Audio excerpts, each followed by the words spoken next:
Les membres du gouvernement, mesdames et messieurs, les membres des autorités élues, les chefs et autorités traditionnelles ici présents, mesdames et messieurs les membres du comité de pilotage de la mise en œuvre de la stratégie de vulgarisation du projet de constitution, messieurs les experts, mesdames et messieurs les représentants de la presse, distingués invités, mesdames et messieurs, je me réjouis de l'organisation ce jour 15 mai 2023 de la présente session à l'intention des femmes et des hommes des médias dont la collaboration et l'appui sont précieux à l'action gouvernementale. Je salue particulièrement les représentants des différentes composantes de la presse nationale, publique et privée, et des acteurs des médias sociaux. Votre mobilisation d'aujourd'hui, mesdames et messieurs, est le témoignage de l'intérêt que vous accordez au processus de refondation du Mali. Mesdames et messieurs, avant d'aller plus loin, je voudrais vous demander de prier avec moi à la mémoire de tous les Maliens et étrangers qui sont tombés pendant cette crise qui nous est imposée. Je voudrais particulièrement rendre un hommage mérité aux vaillantes forces armées de sécurité du Mali, dont certains voudraient entacher la crédibilité et la montée en puissance à travers la question des droits de l'homme qui est instrumentalisée, comme le dit notre brave ministre des Affaires étrangères, très souvent à des fins inavouées et inavouables. Mesdames et messieurs, l'objectif de toutes ces gymnastiques intellectuelles est de nous amener à une stratégie déjà élaborée. C'est laquelle j'ai dit plusieurs fois devant les Maliens dans les différentes conférences que les forces armées et de sécurité du Mali ont restitué aux Maliens leur dignité, leur indépendance, mais surtout la confiance. C'est très important à le dire parce que nous le savons tous que quand un peuple a confiance en lui-même, rien ne lui est impossible. Pour ceux qui connaissent bien l'histoire et le présent de ce qu'on appelle les grandes nations, ils cultivent le patriotisme, l'amour de leur pays, le respect de leurs forces armées de sécurité depuis l'enfance. Et quand vous allez chez eux, ils vont vous dire que leur pays est le meilleur. C'est comme ça qu'on éduque les enfants. Mais les mêmes nous poussent chez nous à dire oui, il n'y a pas de militaires chez les Maliens. Toutes les sociétés organisées, fières d'elles-mêmes, sont fières de leur armée. Tout peuple qui ne respecte pas son armée est appelé à se soumettre au diktat des autres. Et c'est ce qu'on veut nous inculquer dans la mémoire. Nous disons non et non.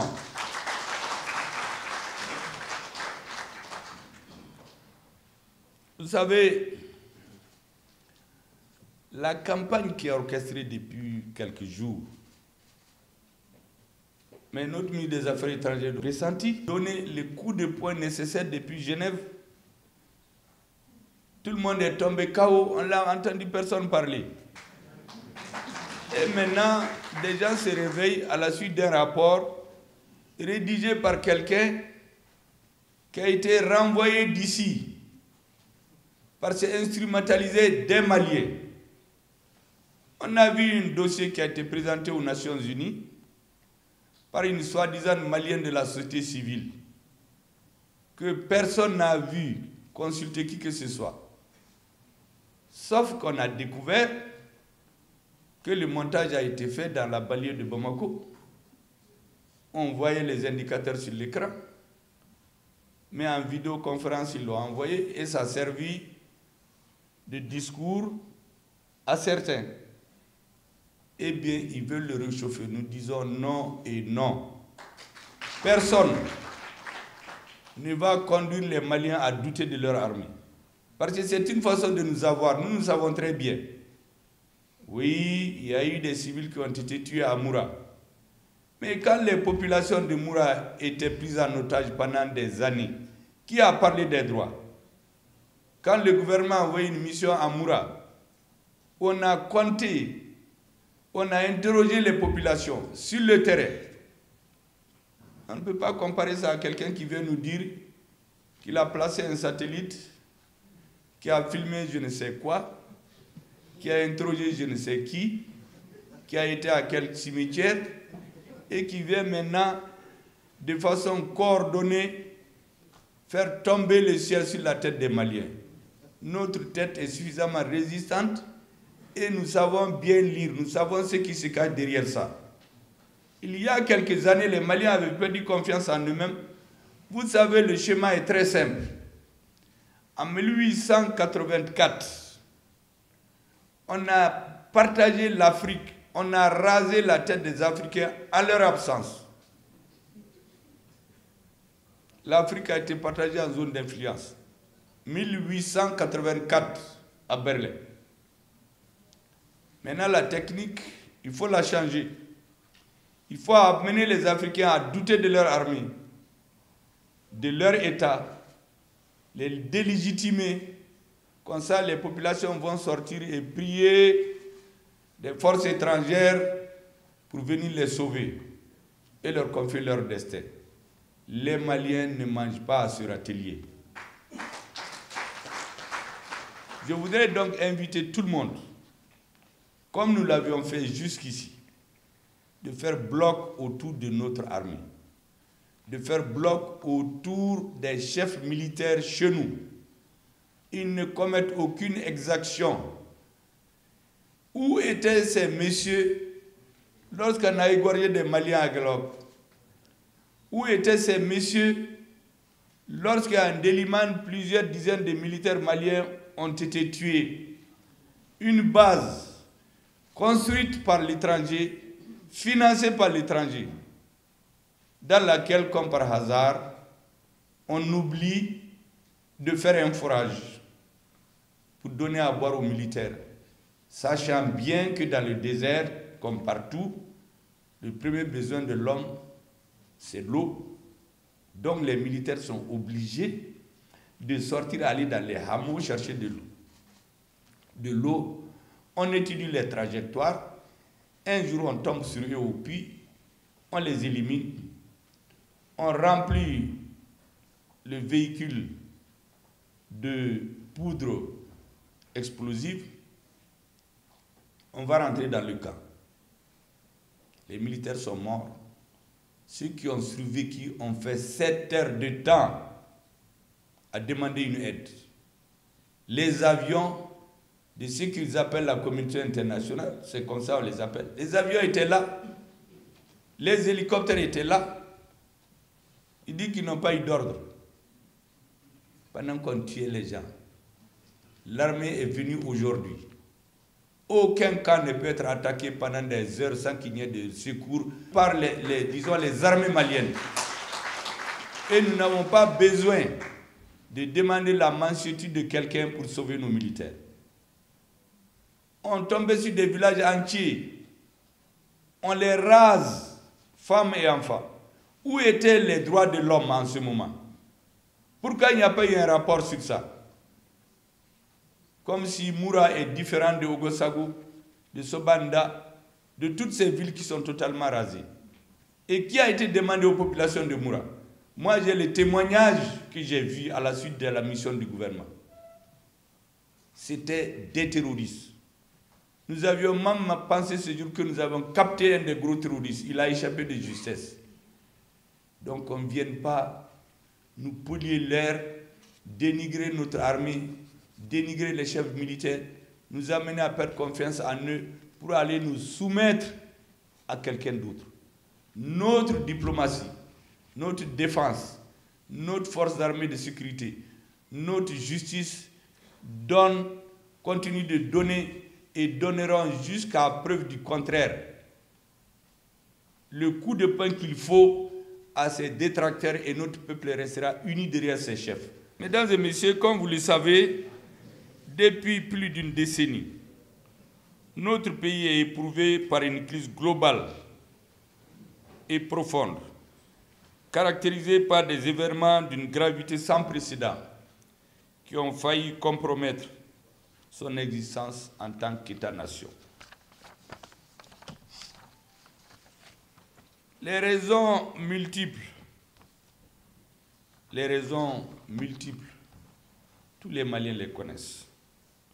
Sans être exhaustifs, nous pouvons évoquer entre autres les insuffisances de notre système de gouvernance démocratique qui ont été décelées depuis de nombreuses années, l'incapacité de notre modèle économique à promouvoir le développement à la satisfaction de nos citoyens, le délitement ou la désorganisation de notre appareil de défense et de sécurité et leur incapacité à s'adapter aux nouvelles menaces.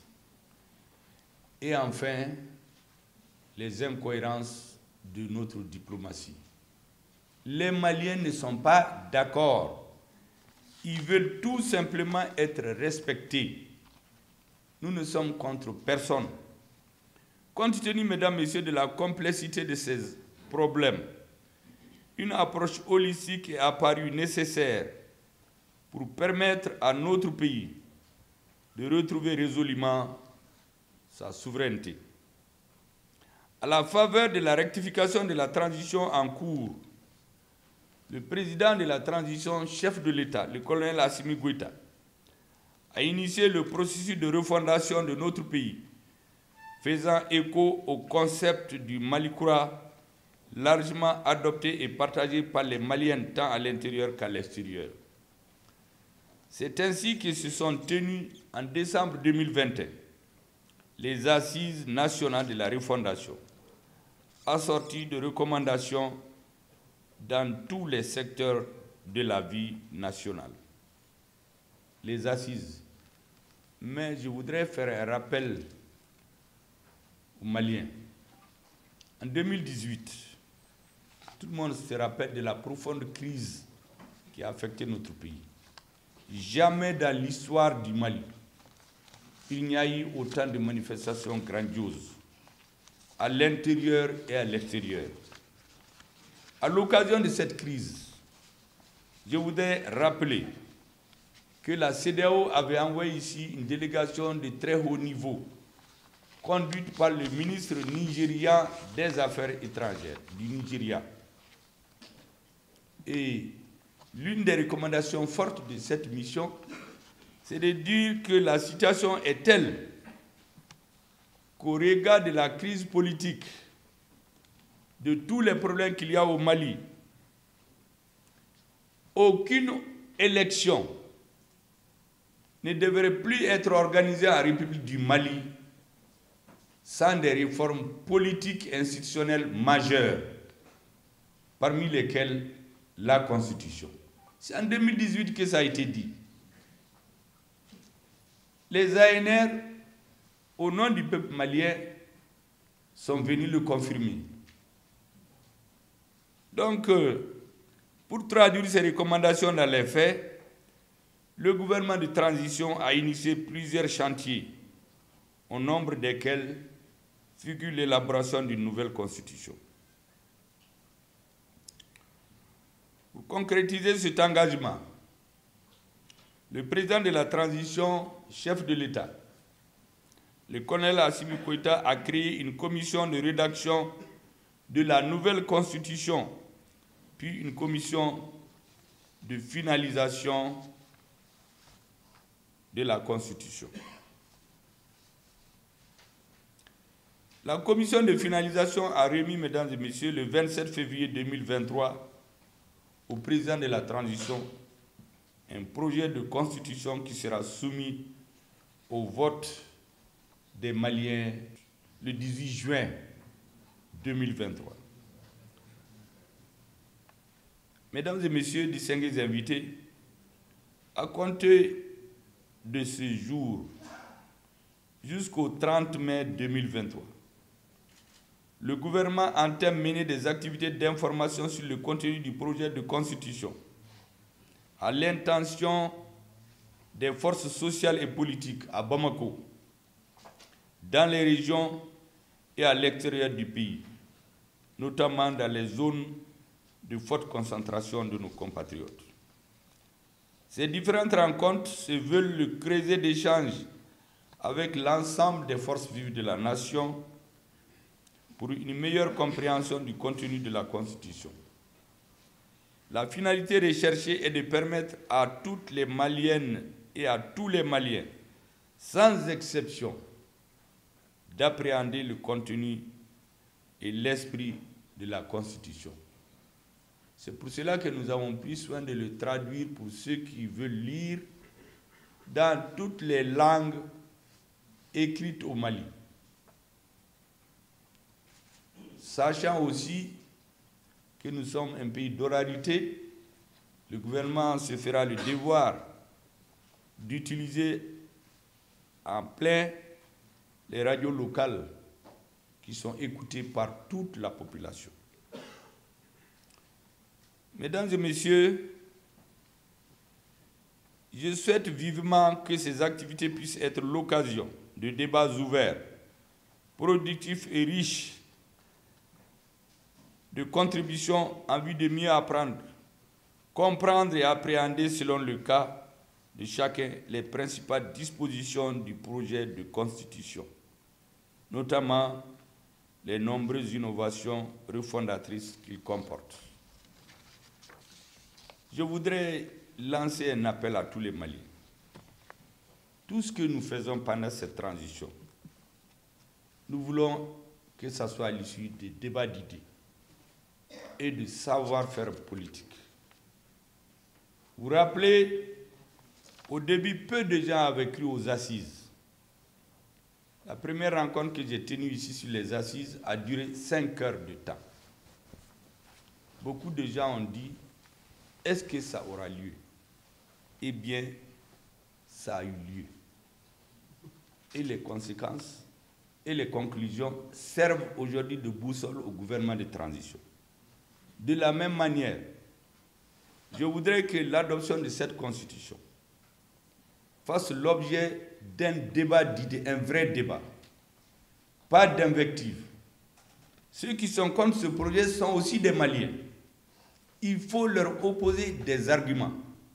Ceux qui viennent l'injure à la bouche, répondez-leur par des arguments. La force de l'argument dure dans le temps. Tous ceux qui viennent vous menacer, moi je me réclame de Modibo, moi je me réclame de Moussa Traoré, moi je me réclame du 26 mars, moi je me réclame de la transition. Ça, c'est des discours. Chaque homme doit donner ses arguments à lui. Celui qui vient avec ses arguments, opposez-lui les arguments.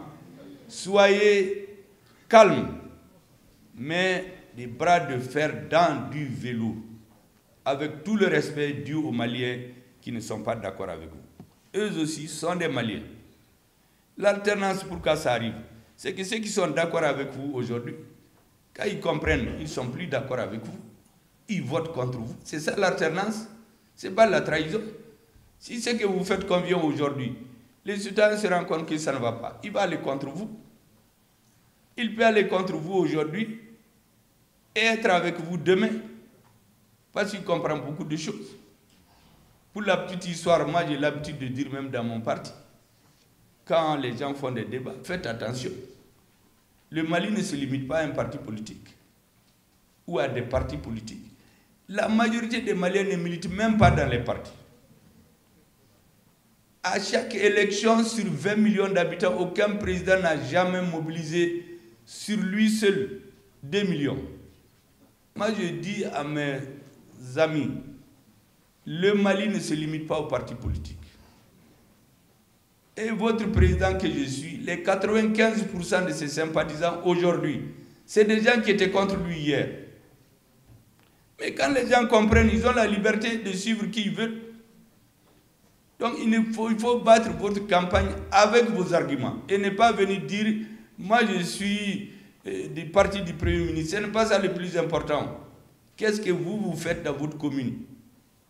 Qu'est-ce que les populations pensent de vous avant de dire votre coloration politique? Donc, il faut respecter ceux qui sont contre cette constitution. Il faut les combattre démocratiquement. Peut-être dans quelques années, c'est eux qui vont avoir raison. Le peuple malien a le droit de changer d'avis.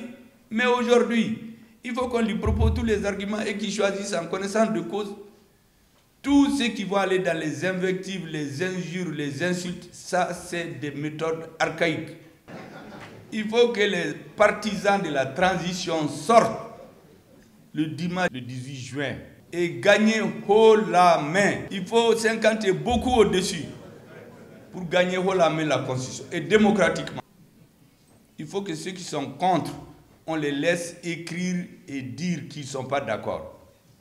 Ceux qui sont pour, battez-les avec les arguments.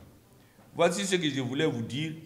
Et en ces instants si solennels, j'exprime ma gratitude aux Maliennes et Maliens pour leur engagement et les nombreux sacrifices qui ne cessent de consentir pour la refondation de leur pays. Enfin, je voudrais renouveler ma reconnaissance aux hommes et femmes qui travaillent nuit et jour pour éclairer l'avenir de notre peuple, redonnant ainsi l'espoir aux générations présentes et futures. Sur ce, mesdames et messieurs, je déclare lancer les activités de vulgarisation du projet de constitution et je vous remercie de votre aimable attention.